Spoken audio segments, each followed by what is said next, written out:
الملفوف يخنة. اول شيء انا هون سلقت عندي اليخنة، بعدين باخذ كل ورقة بقيمها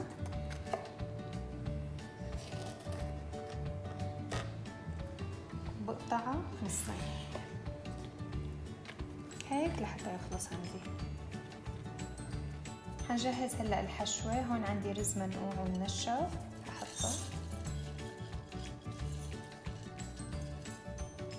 حضيف له اللحمة المفرومة، حط له بقدونس،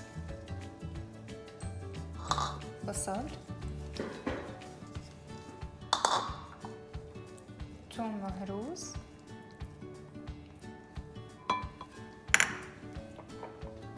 والبهارات فلفل اسود، قرفة، وملح الليمون.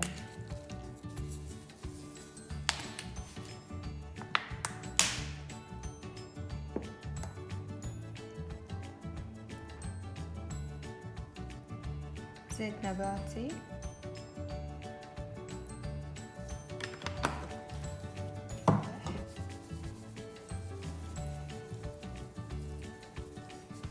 وبخلطه.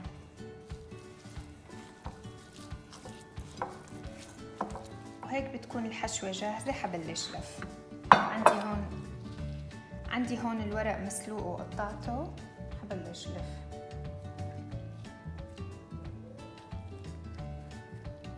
الملفوف ما بده تسكير من على الجناب، بس لف.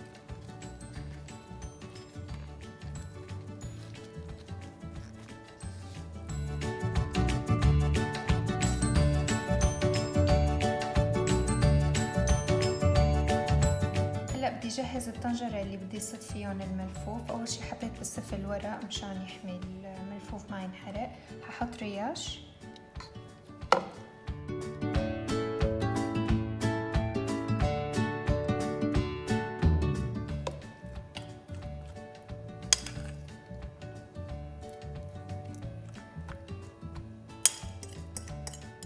وححط كم فص ثوم كامل،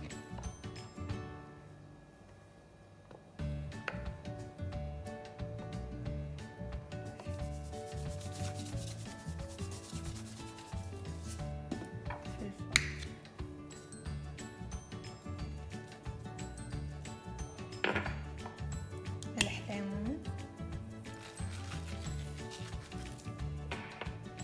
نعناع يابس،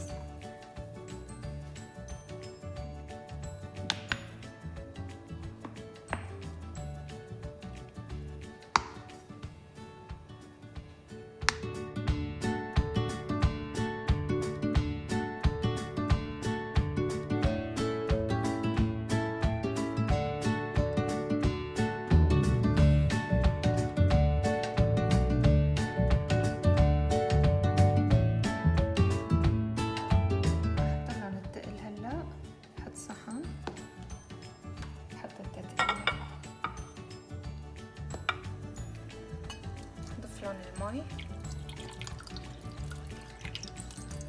حطيت له مي تقريبا لغمرة يعني فوق الملفوف تقريبا اصبع. وهلا بعد ما يغلوا بدي هدي النار عليهم، اتركهم نص ساعة، وبعد نص ساعة بقيم التقل وبغطيهم وبتركهم على نار كتير خفيفة.